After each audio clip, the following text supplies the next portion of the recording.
we come to see ourselves as products, and we come to see our values and experiences as brand extensions in a very subconscious way. That's the society that's been created for us to exist in. So there are real dangers when ultimately someone who's gone through immense adversity represents potential value to someone else, and through a process of engaging with them may actually be putting them at risk.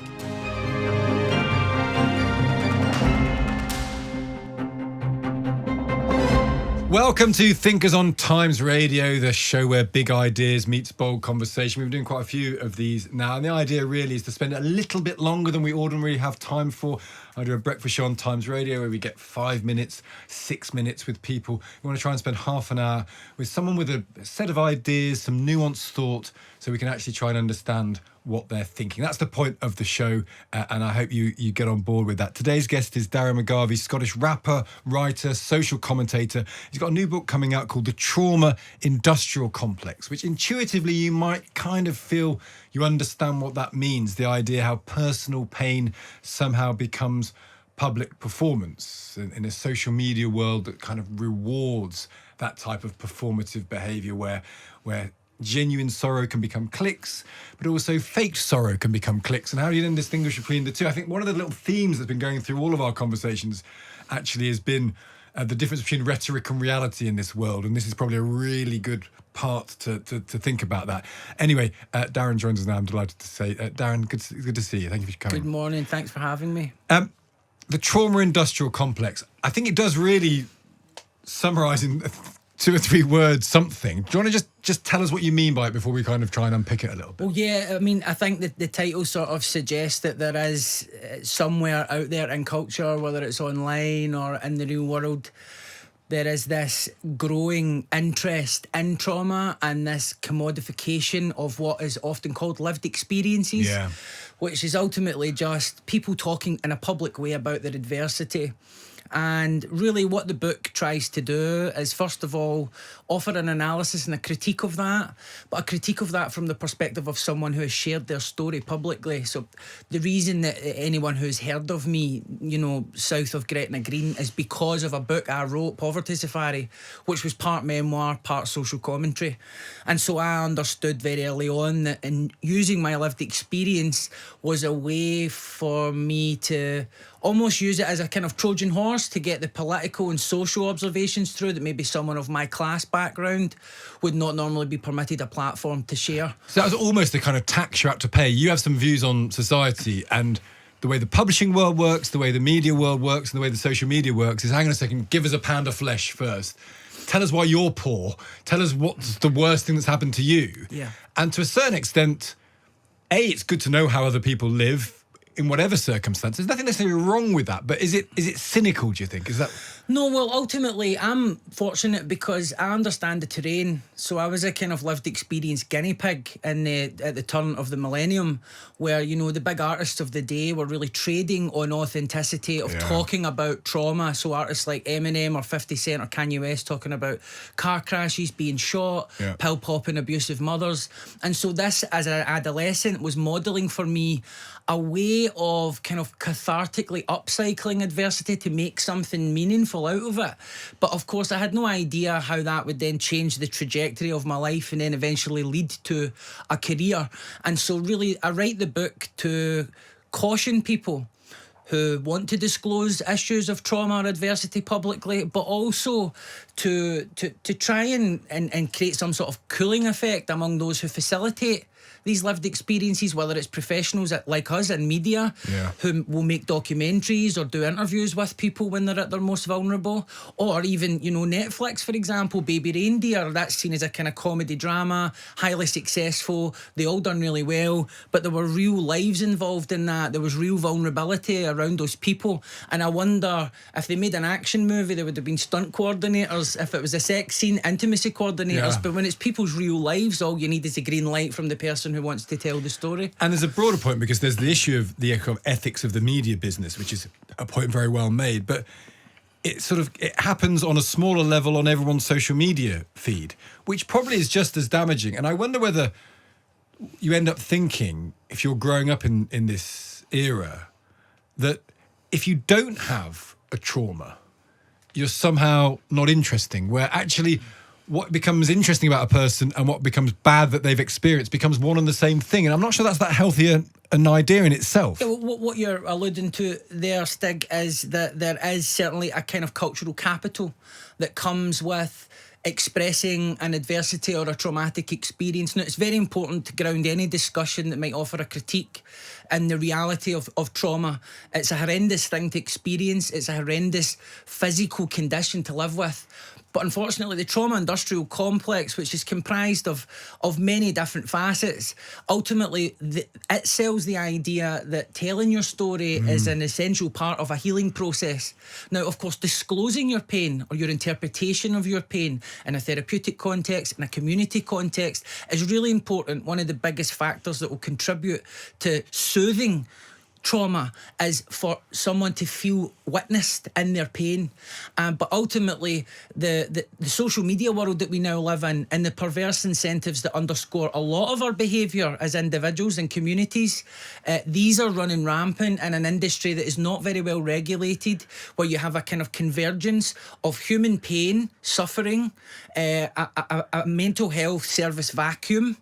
Then you have the kind of unfettered capitalism of Instagram and TikTok.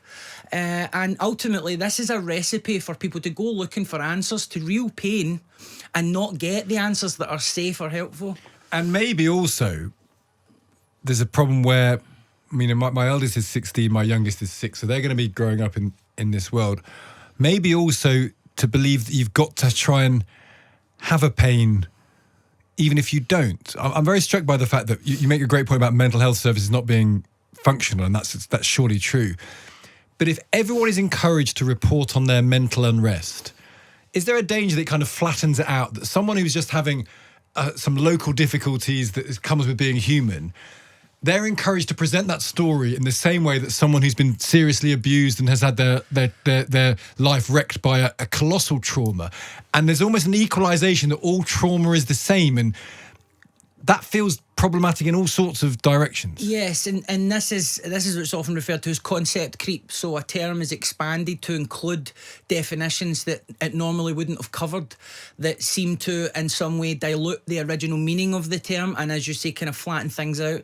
Now, that's more of an issue of how language evolves, and certain terms move from being kind of clinical mainstays to sort of becoming colloquial in nature, and that could be applied to mental health, anxiety, depression, addiction. These are all terms we all use in a kind of colloquial way.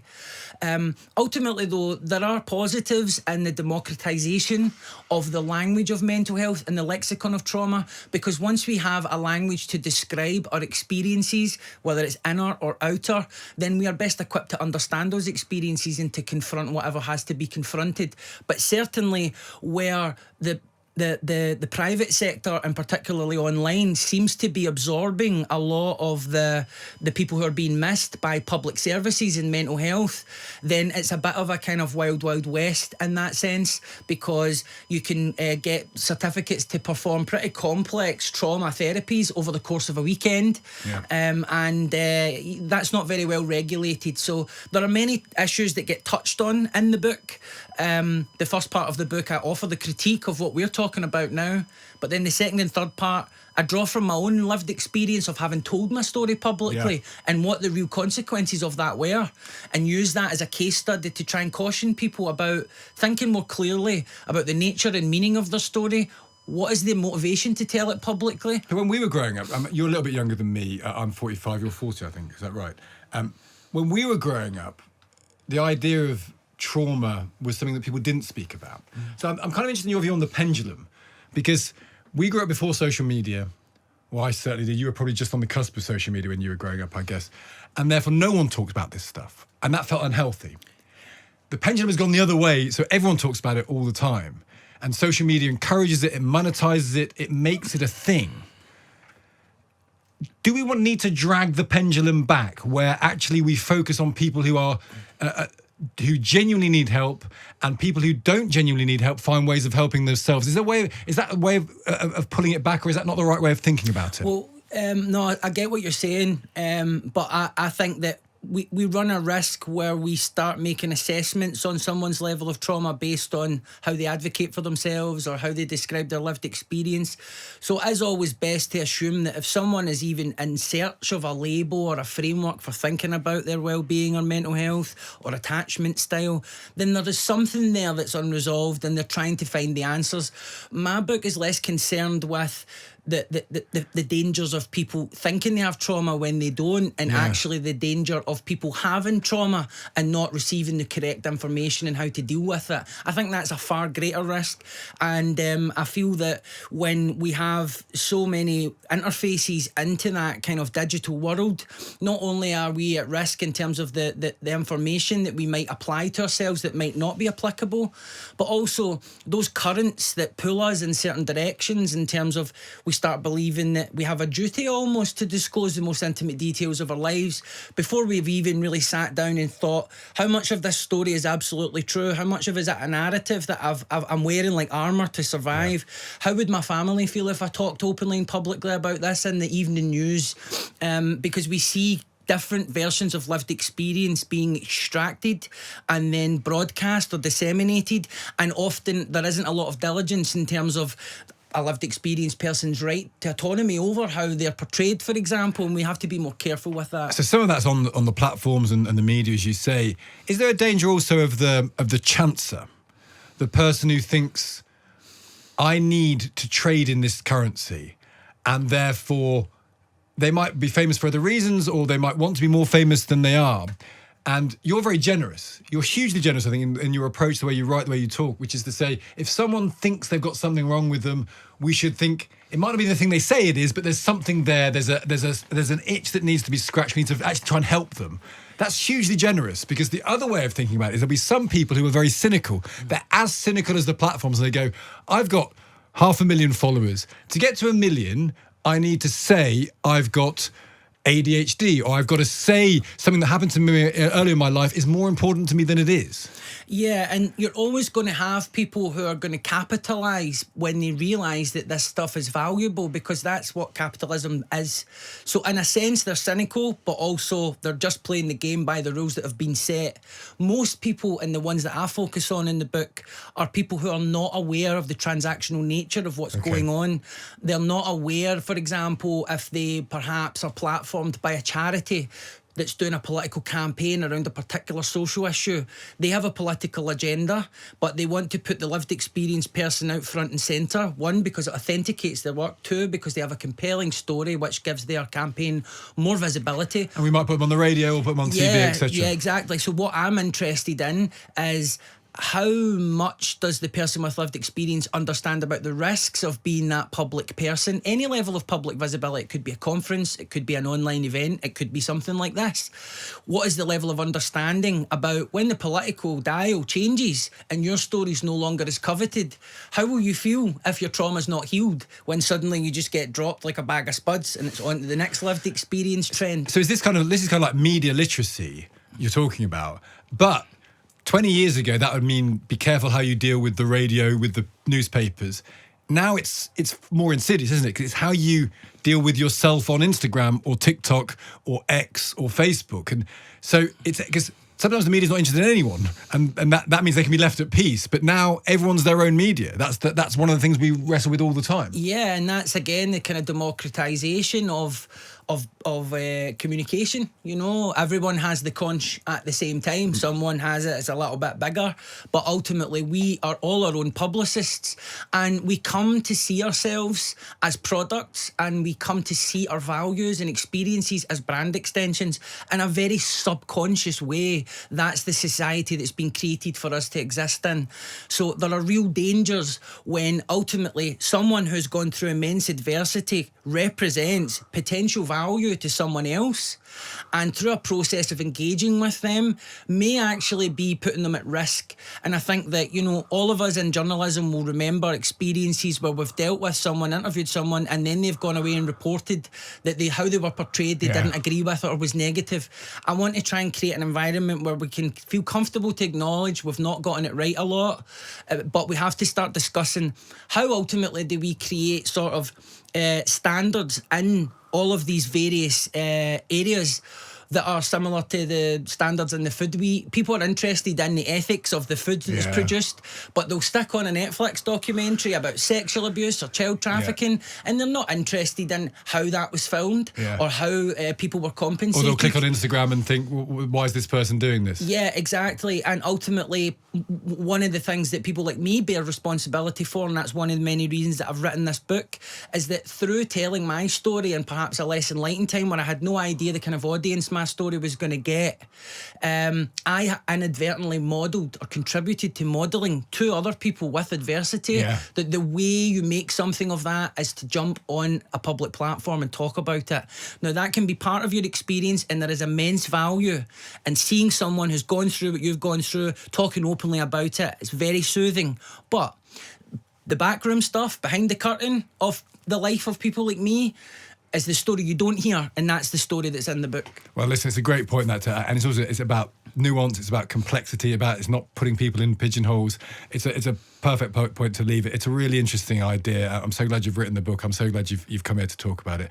Darren, great to see you. Thank you for joining us. Thank you. The book is called The Trauma Industrial Complex, out all over the place in August, but you can pre-order it before that point. Well worth a look, and I'm sure a lot of what Darren said will have resonated somewhere in part of your life. I really think that things you've seen online, things you've read about, things you've seen all over the place. That's it for this week's episode of Thinkers. Do comment below the line as ever. I know you'll do that with thought and care and nuance. That's what we're all about on this programme. Make sure you hit follow and subscribe, and stay tuned for more big ideas as we continue this conversation that we're starting. Thanks so much for joining us.